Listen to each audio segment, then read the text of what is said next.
Ok, donc je vais faire l'AD4 microscope effet tunnel. Donc cet AD se décompose en plusieurs éléments. Alors premièrement, le principe du microscope effet tunnel. On va présenter la géométrie de celui-ci, le principe de celui-ci avec une possibilité de fixer la hauteur ou de fixer le courant lors du balayage de ce microscope. Ici on a une photo de microscope effet tunnel. On voit que c'est un dispositif assez volumineux, avec ici la personne qui regarde. Dans la deuxième partie, vous avez des schémas. Donc par exemple, ici on a la pointe du microscope. Là, ils ont schématisé un courant électrique. C'est trop gros. Un courant électrique qui est le déplacement des électrons pour mesurer la surface atomique. Donc là, soi-disant, ce serait des bouts d'atomes ici. Les petites sphères qu'on entrevoit. Ici, c'est tout le système piézoélectrique pour expliquer le déplacement de la pointe. Donc c'est un système de haute précision. Il y aura des questions dessus un petit peu plus tard. Là, on avait pris un cours d'Orsay pour expliquer le passage d'une barrière. Donc une analyse classique statistique, bon, qui n'était pas très intéressante. On expliquait juste qu'il était peu probable que la particule passe au-dessus de la barrière. Et après, on avait l'aspect quantique qui nous intéressait ici, qu'on a déjà fait dans le cours. On retrouve les fonctions d'onde sans tenir compte des conditions de normalisation et des conditions limites sur différentes constantes. Et on nous proposait ces deux calculs. Le coefficient de transmission, alors je rappelle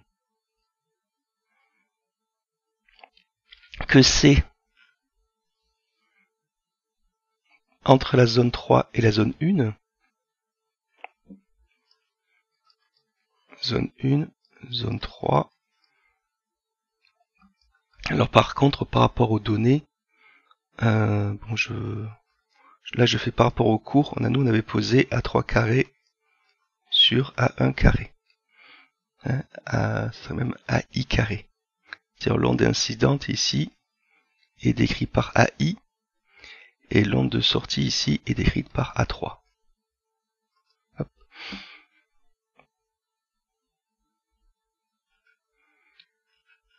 Bon, on reviendra sur les petits dessins. Là, on va tenir compte du fait que les deux électrodes ont un potentiel différent. Donc, c'est un modèle qui était proposé par Simons en 1963, un modèle de marche inclinée. Donc, on ne fera pas toute la théorie dessus, on récupère les résultats. Alors, on nous propose une petite formule ici qu'on nous donne le courant tunnel généré par l'effet tunnel. Donc, c'est une formule qui n'est pas du tout démontrée, qu'on va prendre telle qu'elle. On verra que ce phi qui est ici, en fait, la différence E moins W, mais c'est expliqué un petit peu plus loin. On nous donne quelques valeurs numériques ici, qu'on réutilisera dans les questions. Voilà. Et pour finir, le dernier document, c'est le plus amusant, on nous montre ici la différence entre un suivi, alors là, c'est à hauteur constante, donc on retrace idéalement la forme géométrique de la matière étudiée, avec ici le petit faisceau électronique. Et ici, au contraire, à courant constant, bon là, ils ont un petit peu exagéré, parce que c'est justement le cas où il ne faut pas utiliser courant constant. Ah, attendez, pardon. Hauteur constante, courant constant, excusez-moi, j'ai inversé les termes. Hauteur constante, où ici, on aurait un petit problème, parce qu'on taperait les atomes présents ici sur le petit monticule. À la fin, on nous préposerait différents modes de déplacement des particules. Donc, il y en a un, c'est le pushing, ici. Là, c'est le pulling, et là, le sliding. On a aussi des petites photos de la pointe d'un microscope effet tunnel, et aussi quelques petits jeux de scientifiques pour faire des formes amusantes, comme ici un petit bonhomme, créé avec à peu près une trentaine d'atomes. Monsieur, j'ai une question. Oui. C'est pour le document 5, le mode pooling. Je comprends pas pourquoi la flèche elle va de la pointe vers l'échantillon. Alors, on va relire ça, parce que ça paraît pas dans les questions, ça. J'avais pas forcément beaucoup lu ce document. Je pensais pas qu'il y avait de complexité dessus. Alors, lorsque la pointe est rapprochée de la surface, l'action point de surface augmente. Il est possible d'arracher les atomes de la surface ou d'appuyer des atomes adsorbés, add atom, en les faisant glisser sur la surface. 3 modes sont possibles. Le pooling mode. Dans ce mode, des forces attractives permettent à l'adatom de décoller de la surface vers la pointe comme des petits bonds. Donc en fait, c'est un petit peu un principe de colle, semblerait-il, sur la pointe atomique. Donc vu que c'est attractif, tu peux le mettre dans l'autre sens, c'est pas du tout gênant, à mon avis c'est pas forcément faux. On va comparer à celui-là où ils ont mis la flèche vers le haut pour voir. Mode sliding. Dans ce mode, les forces attractives permettent à l'adatome de se coller à la pointe et on peut ainsi le déplacer. Dans ce mode, les forces permettent à l'adatome de décoller la surface vers la pointe.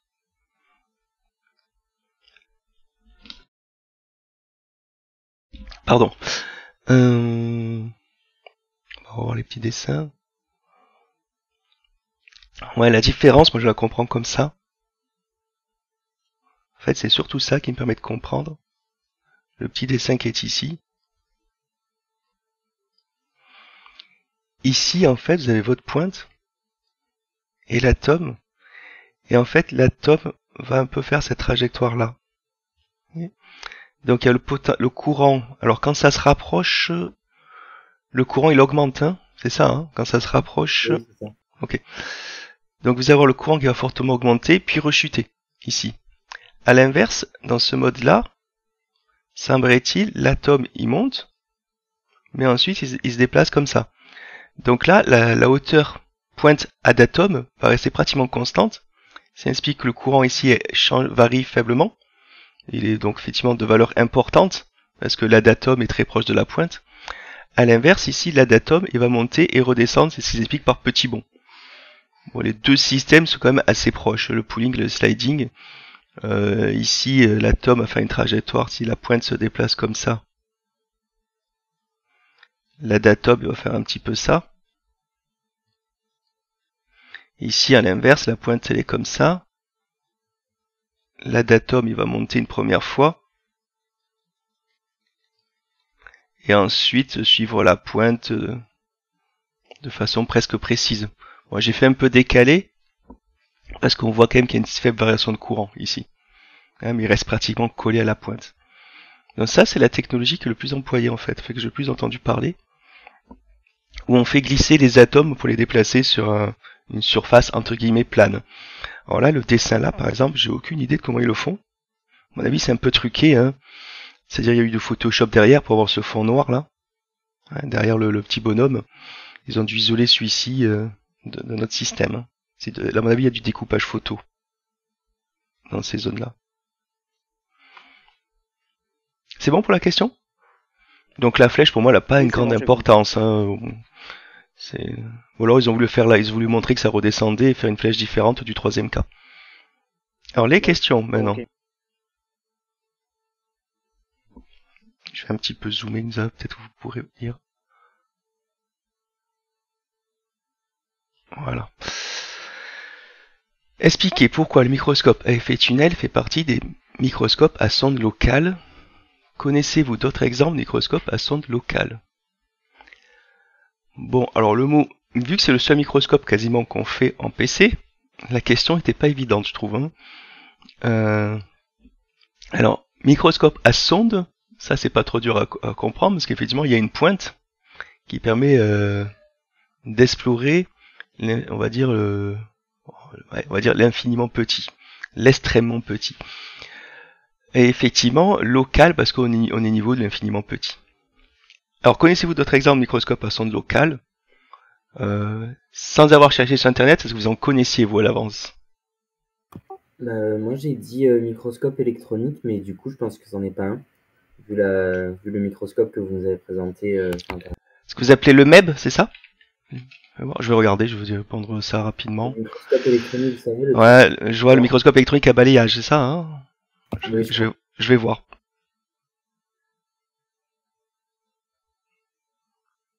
Il n'y a pas de pointe, hein. C'est un laser, semblerait-il. Je vérifie. Canon électron, non, je le classerai pas dans le microscope à sonde. Local, oui, mais sonde, non. C'est pas une sonde, semblerait que ce soit un canon électronique. Ok. Non, pour moi, ça n'est pas un celui-là. C'est un faisceau électronique, donc c'est pas un truc à sonde. Par sonde, faut qu'il y ait une pointe en fait dans le microscope. Alors par contre, c'est pas forcément un microscope dans l'infiniment petit pour microscope à sonde, mais local, après, ça laisse penser qu'il faudrait aller dans le petit. Donc non, le seul que j'ai trouvé, c'est celui qu'on a vu tout à l'heure, microscope à force atomique. Là, j'avais récupéré la photo. Alors, donc là, il y a une petite pointe ici. Voilà, ça, c'est le dispositif optique dont je vous parlais tout à l'heure. Ce système-là. Alors c'est dommage, la pointe, elle est pas hyper dessinée. On voit beaucoup mieux sur la vidéo. La pointe, elle est ici. Alors je crois qu'elle est inversée par rapport à ce qu'on aurait l'habitude. La pointe, elle est comme ça, je crois me souvenir. Je la grossis un petit peu. Et en fait, c'est là, il y a un bras de levier. Alors le bras de levier, il est soit là, mais je vais le faire ici, c'est plus simple pour moi. Et donc, si l'échantillon y monte, là j'exagère, hein, le bras de levier monte, ici, et donc, vous voyez, là il y a un faisceau laser qui arrive dessus avec une incidence I. L'incidence, elle varie beaucoup. Faut faire notre schéma là.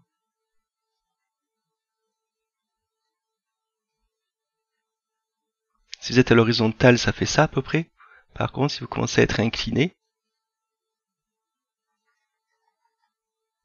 ah, mon dessin n'est pas terrible. Je vais l'incliner dans l'autre sens. Ça sera mieux, pardon. Hop. Là. Ici. Donc là, on avait la normale. On avait I ici.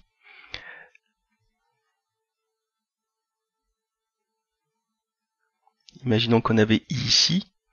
Maintenant, on a... Je vais changer la couleur. Et passer en plus fin, surtout. Hop. Voilà. On avait I' ici, qui, on va dire c'est 2I. Et donc après, le faisceau va se réfléchir sur cet angle-là, avec encore I' ici. Donc là, au départ, vous avez 2I d'angle. Et si je double, j'ai plus la place. Vous avez deviné l'angle que ça fait entre l'incident et le réfléchi en fonction de I. Oui. Ça fait combien? 2i'? 2i? Ouais, 2i'. Ouais, voilà, 4i. Si on suppose qu'I' c'est 2i, donc à chaque... en fait, ça double un petit peu l'inclinaison de ce système. Donc c'est un dispositif où on double la qualité de la mesure. Hein, par ce procédé de bras de levier où on envoie une pointe laser. Ça s'utilise assez souvent. Bon là après il y a un dispositif un peu plus complexe pour récupérer justement cette différence d'inclinaison du laser. Et donc c'est cette petite pointe là qui va suivre le déplacement de la matière. Et là pareil par contre, alors sur la vidéo c'était la pointe qui se déplaçait ou c'était la matière, vous vous en souvenez? Sur la vidéo que vous avez... C'est la pointe, hein? D'accord. Donc faudrait que j'aille la revoir rapidement. Mais je peux pas vous la stream en même temps, donc on ira revoir ça. Donc c'est la pointe qui se déplace, donc c'est une façon de mesurer facilement une différence de hauteur à l'aide d'un système qui mesure une inclinaison. Alors on va faire les autres questions. L'affinité électronique d'un semi-conducteur présente l'énergie à fournir à un électron de conduction pour l'extraire du semi-conducteur et le placer dans le vide. Vous le placez à l'infini du semi-conducteur. Par exemple, le carbure du silicium a une affinité électronique de 4,2 électronvolts.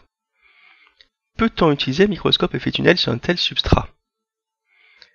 Alors, dans le document 3, ce que j'avais souligné tout à l'heure, si je me souviens bien, hop,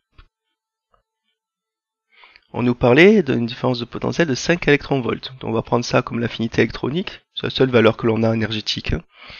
Donc 4, 2 et 5, il n'y a pas de souci, c'est assez proche, donc on pourrait penser que le microscope à effet tunnel pourrait être utilisé sur ce type de substrat. Bon, la seule chose qui pourrait dire que ça ne fonctionne pas, c'est que dans des métaux type le cuivre, il y a à peu près 10 puissance 6 électrons de conduction de plus que dans un semi-conducteur. Donc en fait, la densité électronique est beaucoup plus faible d'un semi-conducteur.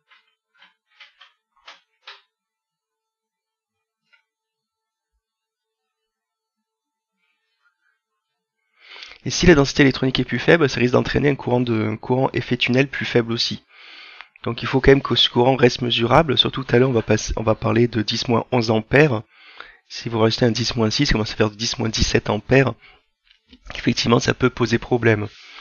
Dans la réponse, on voudrait vraiment l'écrire, ça marchera si la distance pointe semi-conducteur est faible. Si la distance pointe semi-conducteur commence à être élevée, on aura un courant trop faible, on aura trop petit à détecter. Ça va pour la réponse? Ouais. Alors là, on nous parle de cette photo. Ici, que représente le contraste, si vous préférez, ça veut dire que représente le relief sur la photo des adatomes.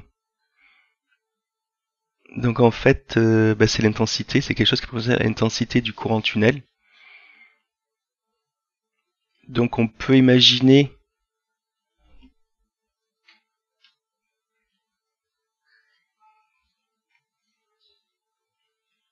qu'ici ce sont des bosses, donc on imagine en fait que c'est les atomes. Donc vu sur une autre coupe, ça fait ça. Donc on imagine que notre pointe s'est déplacée au-dessus. Donc moi je vais imaginer une hauteur constante.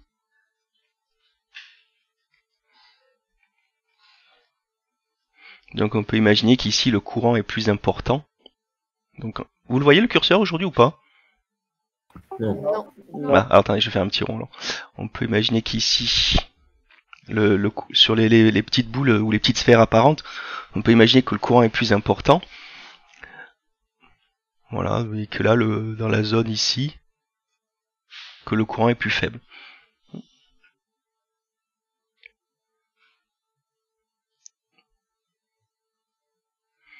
Alors, quel paramètre détermine essentiellement le sens de passage des électrons à travers la barrière?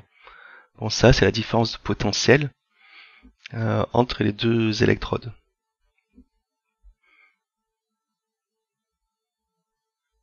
Bon, je passe vite. Hop. Démontrer que IT égale I0 exponentielle moins 2 ρ d. Okay. À quelle variation relative l'intensité du courant tunnel correspond au déplacement de la pointe de l'ordre de 10-11 mètres? Donc 0,01 nanomètre, c'est vraiment petit. Commenter le résultat. Ouh là là. Et expliquer pourquoi il est nécessaire de contrôler précisément la position verticale de la pointe. Alors, on va d'abord démontrer la première ligne, après on fera la deuxième. Démontrons que IT égale I0 exponentielle moins 2 ρ d. On nous dit qu'on prendra D égale 10-11 par mètre. Et commenter le résultat, expliquer pourquoi il est nécessaire de contrôler précisément la position verticale de la pointe. Alors, je remplace le phi par W-E. On remarque effectivement toute cette grandeur-là, avec ce qui est donné dans l'énoncé.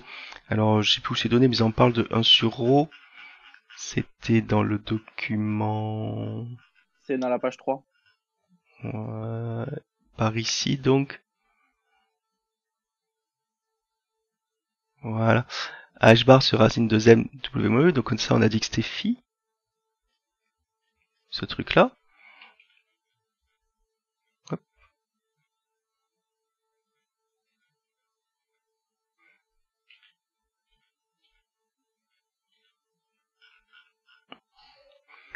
Donc on arrive à ce résultat-là, effectivement. Ensuite, pour trouver la variation d'intensité, l'idée c'est différencier. Alors là, on fait une différentielle logarithmique. Donc si vous voulez, pendant un instant, vous écrivez ça, c'est trop épais, pardon. On va passer en très fin.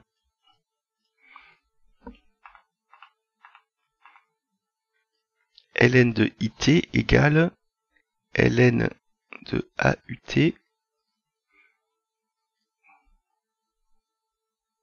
Oui, moins 2 ρ d. Et ça, on différencie. Donc quand on différencie, ça se fait DIT sur IT. Ça, c'est une constante, ça fait 0. On considère que A, c'est une constante, que UT, c'est une constante. Et quand on différencie ça, vu que ρ est aussi une constante, ça fait moins 2 ρ dd. Alors, là, il y a le d de la différentielle, et là, il y a le d de la variable. Donc, faire attention, ça, c'est le d d'une différentielle. Tant qu'on passe au delta, ça implique que delta IT sur IT égale moins 2 ρ delta D. Bon, le moins, c'est pas très important pour faire l'application numérique, puisqu'on veut la variation relative. Quand on fait le calcul, de toutes Monsieur, ces grandes. juste Oui. quand on différencie par rapport à quelle variable par rapport à D? Et il n'y en a qu'une, donc il n'y a que D ici, oui. Tout le reste, c'est des constantes. S'il y en avait plusieurs, on aurait différencié par rapport à toutes les variables proposées. Alors, 2 delta D. Delta D, c'est la différence de la pointe. Donc ça va être le fameux 10-11 par mètre. Là, j'ai mis 10-10-12. Bon, le 2, et ρ, fallait le calculer. Donc j'ai mis le petit calcul à côté posé. J'ai vérifié hier avec ma calculatrice, c'est juste, ρ fait bien 0,09 10-9 mètres. En fait, c'est 0,087. Et on obtient 22% de variation relative lorsque la pointe donc a une hauteur de déplacement qui a varié de 10-11 mètres. Donc effectivement, 10-11 mètres, c'est des distances extrêmement petites, donc il faut vraiment faire bouger la pointe avec une très grande précision. Alors malgré tout, 10-11 mètres, on n'est pas l'atome. Un atome, on va travailler dans le 10-. Si on prend le rayon de l'atome d'hydrogène, 53 picounes, et justement, ça fait 5,3, 10-11 mètres, ça, on est d'accord? Ouais. Donc on est vraiment au niveau atomique, en fait, hein, avec cette distance-là. Alors, 6. Le mouvement de la pointe est contrôlé à l'aide de cristaux piézoélectriques. Qu'est-ce qu'un cristal piézoélectrique? Qui est le physicien à l'origine de la découverte de cet effet? Bon, honnêtement, je sais ce qu'est un cristal piézoélectrique, mais avant de faire la D, je ne savais pas qui avait découvert la piézoélectricité. Manque de culture. Pourquoi? Parce que c'est Pierre, c'est ça? Ouais, c'est Pierre Curie. Voilà, donc effectivement, c'est Pierre Curie qui a trouvé, qui a travaillé et laissé son nom à la piézoélectricité. La piézoélectricité, c'est tout simplement quand vous mettez une contrainte à un matériau, celui-ci produit souvent sur deux faces opposées un petit courant électrique, mais on peut aussi le faire fonctionner dans l'autre sens, en forçant un courant électrique pour déformer le matériau. Là, on y a des noms un peu plus scientifiques, une polarisation électrique sous l'effet d'une contrainte mécanique. Il y a des capteurs piézoélectriques de déplacement, par exemple. Qu'est-ce que tu dis-moi d'autres effets sur les piézoélectriques? Il y a aussi le fameux... Oui, j'ai pas entendu. Bobine de... Les allumes-gaz. Ah oui, voilà, c'est ce que j'allais dire le plus classique, effectivement, si on fait une friction d'une roue crantée sur un petit matériau piézoélectrique, mais celui-ci produit quelques étincelles électriques, et après ça permet effectivement d'allumer du gaz, par exemple. Alors, il existe deux modes de fonctionnement du microscope, le balayage de la surface à courant constant ou à hauteur constante. Alors ça, on l'a expliqué rapidement tout à l'heure parce qu'on est passé dessus. De toute façon, tout est dans le document, donc ça sert à rien d'écrire beaucoup. C'était pas une question trop dure. Voilà, à courant constant.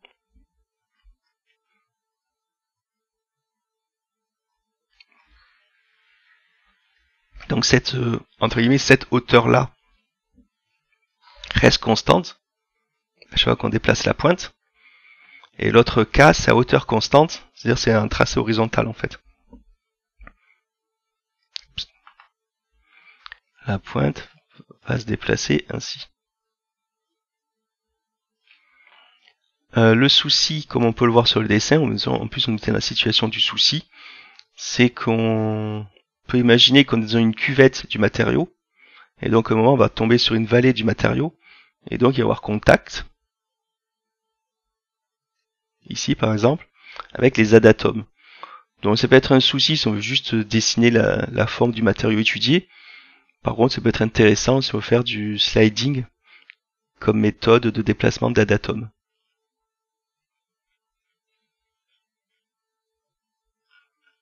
Alors, 8. Ah non, ça j'ai que 10 questions par contre comme vous.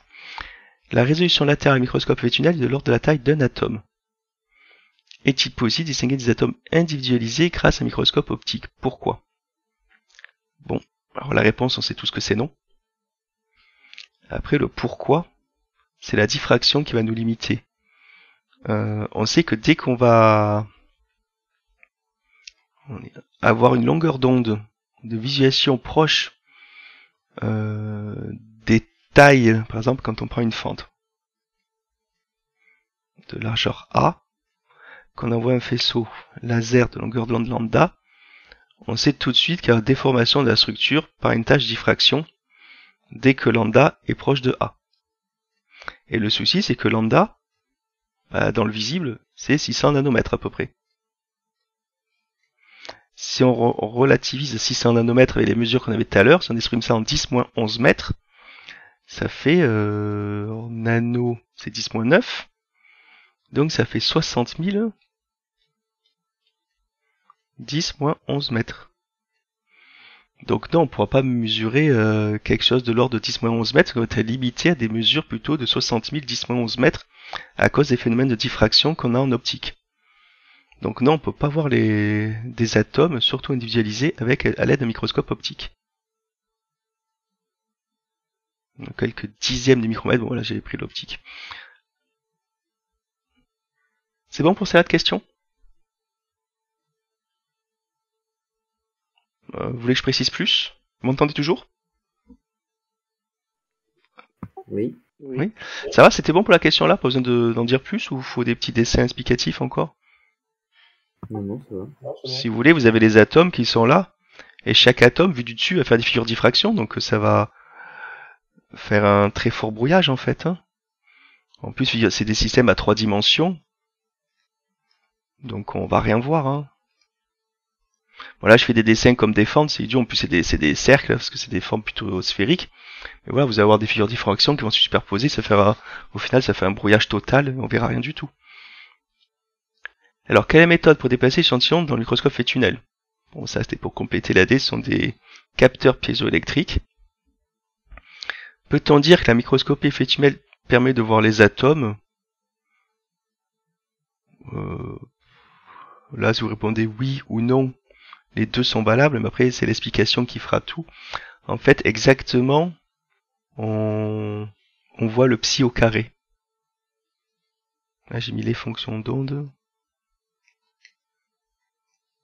En fait, c'est plus le psi au carré qu'on va voir. Bon, après, le psi au carré, par exemple, si c'est une orbitale 1s, vous savez qu'elle a une forme sphérique, donc effectivement, on pourra supposer on voit à peu près l'atome. Hein. Donc, si vous répondez oui, indirectement, et ensuite on voit les fonctions d'onde, c'est bon. Voilà pour l'AD sur l'effet tunnel. Vous avez des questions dessus? Non, ça va, moi. Alors par rapport au document, après, si c'est en dehors du document, j'ai peut-être pas les réponses. Hein. C'est pour ça qu'on fait des AD, c'est pour pouvoir monter un petit peu le niveau par rapport à ce qu'on fait en cours. Monsieur, on a une question de Corentin. Oui. Ah. Il demande si les trous sur la photo, est-ce que ce sont des surfaces nodales? Alors le souci, je sais pas de quelle photo il parle, on doit attendre sa précision. Page 7. Je présume que c'est cette photo-là. Ah oui, ben on a un exo là-dessus, qui est prévu. Dans la réponse par rapport à l'exercice qu'on va faire, oui, c'est les surfaces nodales de la fonction d'onde en fait. Parce que s'il appelle les trous ça. Attendez, je vais essayer de faire l'ellipse. Et pas gagné. Ah, faut que je m'applique plus. Je sais pas si je vais y arriver. Bon, attendez, je le fais à la main avec ça, j'arrive pas avec cet outil-là. Ça va être moche. Hein. Oui, effectivement, là.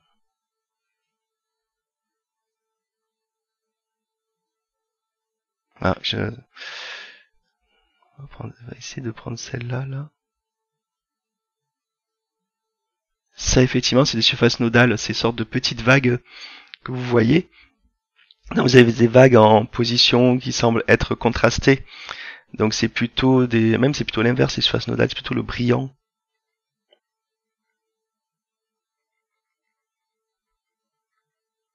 Voilà. Ça, ouais, c'est une surface nodale pour répondre à la question de Valentin. Les trous, non, c'est vu que le contraste est foncé ici. C'est plutôt présence d'un adatome, ça. Ici. Alors, est-ce qu'on a Corentin, c'est bon pour la question? J'espère que c'était cette photo-là.